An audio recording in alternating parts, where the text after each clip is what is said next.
ఓంకార్ అన్నట్టు కాంగ్రెస్ పార్టీ ఇక మారదు. కాంగ్రెస్ పార్టీ చరిత్రనే అవినీతి. కాబట్టి నేను ఒక్కటే మళ్ళీ ఒకసారి ప్రశ్నిస్తున్నాను మాజీ ముఖ్యమంత్రి గారిని. మీ కూతురు అరెస్ట్ అయితే మాట్లాడలేదు మీరు, అందరూ ప్రశ్నించినా మాట్లాడలేదు.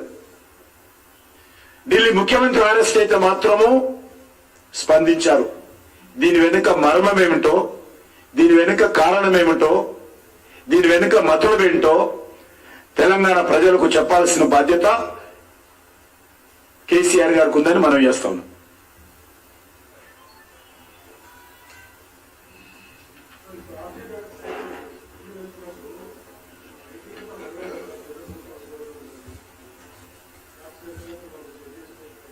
ఇట్లా చేస్తాను చెప్పలేదండి, సలహా ఉంటే చెప్తే చేస్తాను.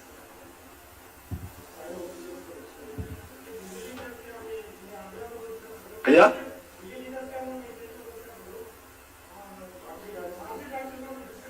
ఇక్కడ నుంచి ఇక్కడ జరుగుతున్నది, ఇక్కడ జరుగుతున్నది దర్యాప్తు చేయడానికి వీలేదు కదా, చెప్పాను కదా. ఢిల్లీకి చేస్తున్నారు వాళ్ళు, దొడ్డదాన్ని చేస్తున్నారు, వాస్తవాలు కదా. అది వస్తాయి అన్ని, తప్పకుండా అన్ని, ఏది వదిలే సమస్య లేదు. మొన్న ప్రధానమంత్రి గారు స్వయంగా మొన్న జగిత్యాలలో చెప్పారు, దేశంలో ఎక్కడ అవినీతి జరిగినా వదిలే ప్రసక్తి లేదు. పేద ప్రజలను, సామాన్య ప్రజలను దోపిడీ చేసినటువంటి ఏ వ్యక్తులను కూడా వదిలే ప్రసక్తి లేదని చెప్పాడు. తప్పకుండా సమయం వచ్చినప్పుడు అన్ని జరుగుతాయి.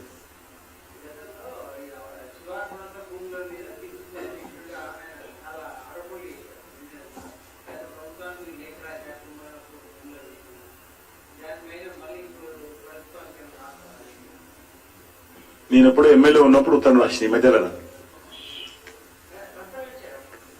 నేను ఇప్పుడు అడుగుతున్నా, ఆయన మాటలన్నీ ఉటకిస్తున్నాను కదా, దేని మీద సిద్ధంగా లేరు వాళ్ళు. ఏ టిఆర్ఎస్ ప్రభుత్వం యొక్క అవినీతి పైన తెలంగాణ ప్రభుత్వము స్పష్టంగా ఒక కార్యాచరణ ప్రణాళిక రూపొందించి ఆయన చెప్పిన మాటల ప్రకారము దేని మీద దర్యాప్తు చేయడానికి సిద్ధంగా లేరు. అన్ని కోల్డ్ స్టోరేజ్లో పెట్టారు. ఎందుకంటే ఏ పొరపాట్లయితే టీఆర్ఎస్ చేసిందో పొరపాట్లను బయట పెట్టి వీళ్ళు కూడా దండుకునేటువంటి ప్రయత్నం చేస్తారు.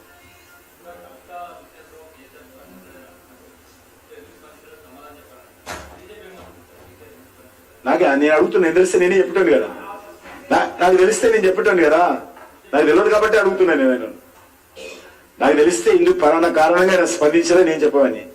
కాబట్టి తన కూతురు అరెస్ట్ అయితే స్పందించినటువంటి వ్యక్తి, ఢిల్లీలో ముఖ్యమంత్రి అరెస్ట్ అయితే బ్లాక్ అండ్ వైట్ సాక్ష్యాలు ఉన్నాయి. ఇందులో ఏది దాచుకోవాల్సిన విషయం లేదు. ఆ ప్రభుత్వంలో జరిగినటువంటి ఫైల్స్ అన్ని మనం కళ్ళ ముందు కనిపిస్తున్నాయి. అంత పచ్చి అవినీతి ఆరోపణలతో కేజ్రీవాల్ అరెస్ట్ అయితే ముఖ్యమంత్రి గారు, మాజీ ముఖ్యమంత్రి గారు ఇక్కడ మాట్లాడతారు.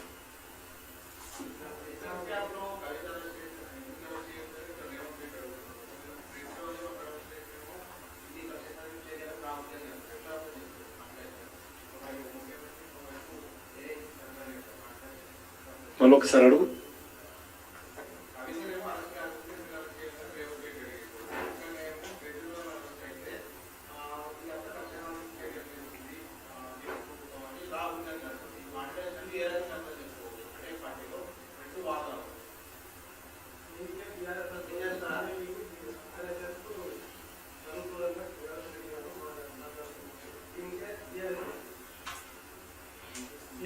అర్థం పడతం లేనటువంటి జవాబు చెప్పాల్సిన అవసరం లేదు. ఆయన పూర్తిగా మజ్లిస్ పార్టీ చేతిలో, ఈరోజు మజ్లిస్ పార్టీ ఏదైతే ఇన్ని రోజులు టీఆర్ఎస్ పార్టీ ఉన్నదో ఈరోజు కాంగ్రెస్. ఎందుకంటే టీఆర్ఎస్ పార్టీ ఎప్పుడు మారదు. టీఆర్ఎస్ పార్టీ స్టాండ్ చాలా పక్కాగా ఉంటది. ఏ పార్టీ అధికారంలో ఉంటే ఆ పార్టీ దగ్గరనే ఉంటది. అది టీఆర్ఎస్ పార్టీ కావచ్చు, కాంగ్రెస్ పార్టీ కావచ్చు, మరో పార్టీ కావచ్చు. కాబట్టి మజ్లిస్ పార్టీ తప్పలేదు ఇది. కాబట్టి అలాంటి మజ్లిస్ పార్టీతో కలిసినటువంటి వ్యక్తి గురించి మేము స్పందించాల్సిన అవసరం లేదు.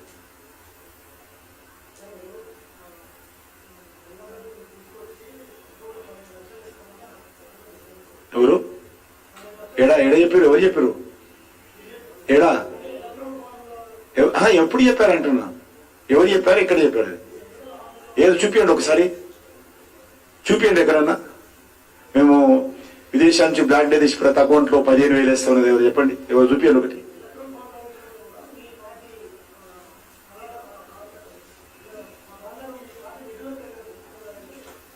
అంటే ఎలక్ట్రోల్ బాండ్ అంటేనే వైట్ మనీ, బ్లాక్ మనీ కాదు. For your information, A company ఇచ్చినా కూడా వైట్ మనీ ఇవ్వాలి. ఏ రాజకీయ పార్టీ తీసుకున్నా వైట్ మనీ ఇవ్వాలి. దానికి సంబంధించి ఇన్కమ్ ట్యాక్స్ కు ఆ తీసుకున్నటువంటి డబ్బులకు లెక్క చెప్పాలి. ఇది ఎలక్ట్రోల్ బాండ్స్ ఏదైతున్నదో అది బ్లాక్ మనీ కాదు, 100% వైట్ మనీ. అది తీసుకొని ఆ పార్టీ ఏం ఖర్చు పెట్టిందో మళ్ళీ పూర్తి ప్రతి న్యాయ పైసా కూడా ఇన్కమ్ ట్యాక్స్ లెక్క ఇచ్చేటువంటిదే ఎలక్ట్రోల్ బాండ్స్. ఇది బ్లాక్ మనీ కాదు.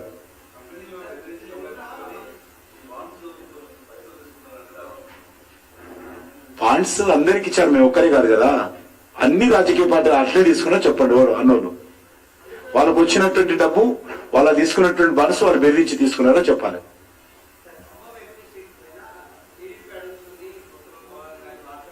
భారతీయ జనతా పార్టీ 17కు 17 సీట్లు స్వతంత్రంగా పోటీ చేస్తాం.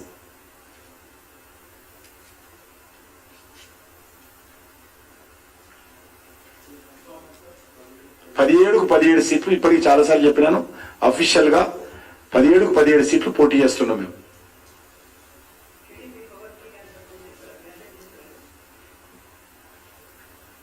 ఇంకా వాళ్ళ పొత్తులు అక్కడ అవుతున్నాయి. ఇంకా పూర్తి సర్దుబాటు అయినాక ఆలోచన చేస్తాం. ఇంతవరకు అటువంటి చర్చ ఇక్కడ జరగలే.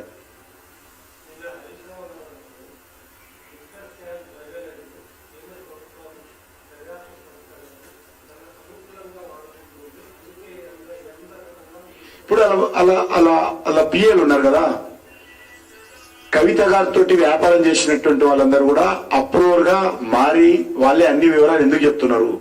కావాలంటే ఆయన ఢిల్లీకి వెళ్ళి ఆర్టీఐ కింద ఢిల్లీ ప్రభుత్వం దగ్గర లిక్కర్ స్కామ్ సంబంధించినటువంటి అన్ని కాగితాలు తీసుకుని చదవచ్చు. ఢిల్లీ గవర్నమెంట్ సిద్ధంగా ఉంది. ఆర్టీఐ కింద దరఖాస్తు చేసుకుంటే ఆ లిక్కర్ స్కామ్స్ ఉంది అంటే ఇప్పుడు ఆ ప్రభుత్వానికి సంబంధించినటువంటి, ఎందుకంటే వీళ్ళు స్పోక్స్ పర్సన్ గా మారిపోయారు. నేనేం చెప్తాను, ఆపు ప్రభుత్వం చేసినటువంటి అవినీతి కుంభకోణాలకు సంబంధించి సమర్థించేటువంటి స్పోక్స్ పర్సన్ గా ఈరోజు బీఆర్ఎస్ పార్టీ కానీ కాంగ్రెస్ పార్టీ కానీ లేకపోతే మమతా బెనర్జీ గారు మారారు. ఇంత భయంకరంగా ఒక ప్రభుత్వము 100 కోట్లు వైట్ అండ్ బ్లాక్ ఈ యొక్క మద్యం కుంభకోణానికి సంబంధించినటువంటి ఆధారాలు దొరికితే, ఆధారాలతో సహా investigation agencies Delhi government officials బయట పెడితే అది కాదు అని చెప్పి దాని మీద దర్యాప్తు చేయడానికి వీల్లేదు, అరెస్టు చేయడానికి వీల్లేదు, ముందుకు వెళ్ళడానికి వీల్లేదని ఈరోజు ఈ పార్టీల నాయకులు చెప్తున్నారంటే ఈరోజు దేశం పట్ల అవినీతి పట్ల వీళ్ళ నాయకులకు ఉండేటువంటి ఏంటో చిత్తశుద్ధి ఏందో అర్థమవుతుంది.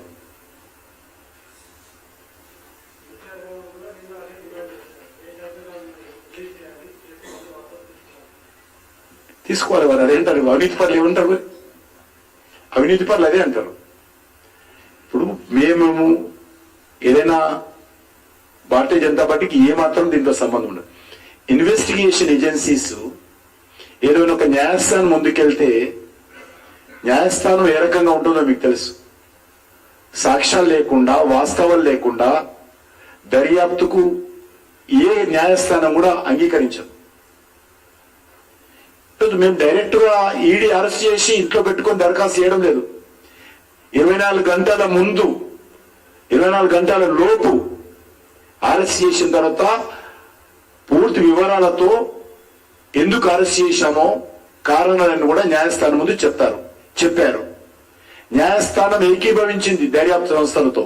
ఎస్, ఇందులో ఇన్వెస్టిగేషన్ జరపాల్సిన అవసరం ఉంది, మరింత లోతుగా ఈ దర్యాప్తు జరగాల్సినటువంటి అవసరం ఉంది, వివరాలు సేకరించాల్సిన అవసరం ఉంది.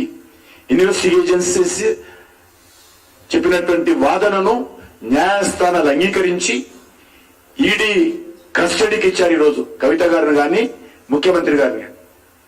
కాబట్టి ఏది కూడా ప్రభుత్వ ఇష్టాయిష్టాలో, దర్యాప్తు సంస్థల ఇష్టాయిష్టాలో కాదు, అల్టిమేట్ గా న్యాయస్థానాలు ఇందులో తప్పకుండా వివరాలు తీసుకున్న తర్వాతనే ఈ రకమైనటువంటి ప్రొసీడింగ్స్ కు ముందుకిస్తారు. కాబట్టి చెప్పండి, ఈరోజు హరీష్ రావు చెప్పాడు కదా, ఏ రకమైన ఆధారాలు లేకపోతే కోర్టులో చెప్పండి. ఈ ఆధారాలు లేకుండా ఎట్లా అరెస్ట్ చేసారో కోర్టులో వాదించమనండి వాళ్ళ అడ్వకేట్స్. న్యాయస్థానం ఉంది కదా.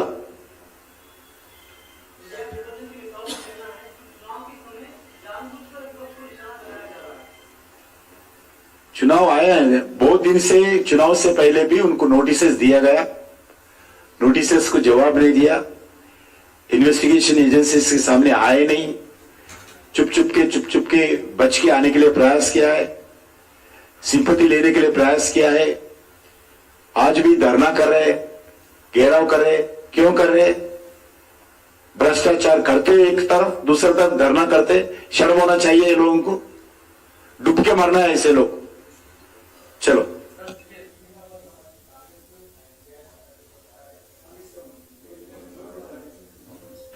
వాళ్ళ ఇష్టం, వాళ్ళు ఎవరు పెట్టుకుంటే నీకేం సంబంధం?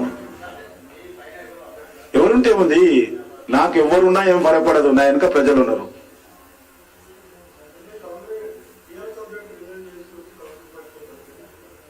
ఎవరు పోటీ చేసినా ఈరోజు సికింద్రాబాద్ లో కానీ తెలంగాణలో కానీ మేము భయపడతాం. మా అభ్యర్థి ఎంత మేరకు ప్రచారం చేసుకుని ఆలోచన చేస్తుంది తప్ప మా ప్రత్యర్థులు ఎవరని మేము ఎక్కడ కూడా ఆలోచన చేస్తున్నాం.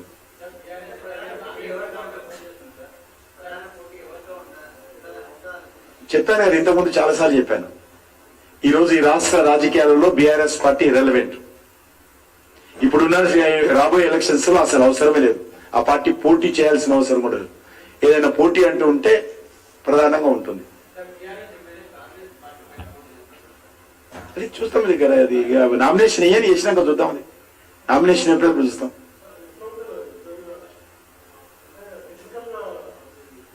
మీరు చెప్పండి, అది మీరు కూడా అడగండి. మీరు ఎందుకు విశ్లేషణ చేయరు? మీరు నాకున్న ఎక్స్పెక్ట్ నేను చెప్తాను తర్వాత. మీరు ఎందుకు విశ్లేషణ చేసి స్పెషల్ స్టోరీస్ టీవీలలో ఎందుకు నడపాలని అడుగుతున్నాను. మీరు ఎవరు నడుపుతలేరు ఆ విషయం. మీరు నడపాలి కదా.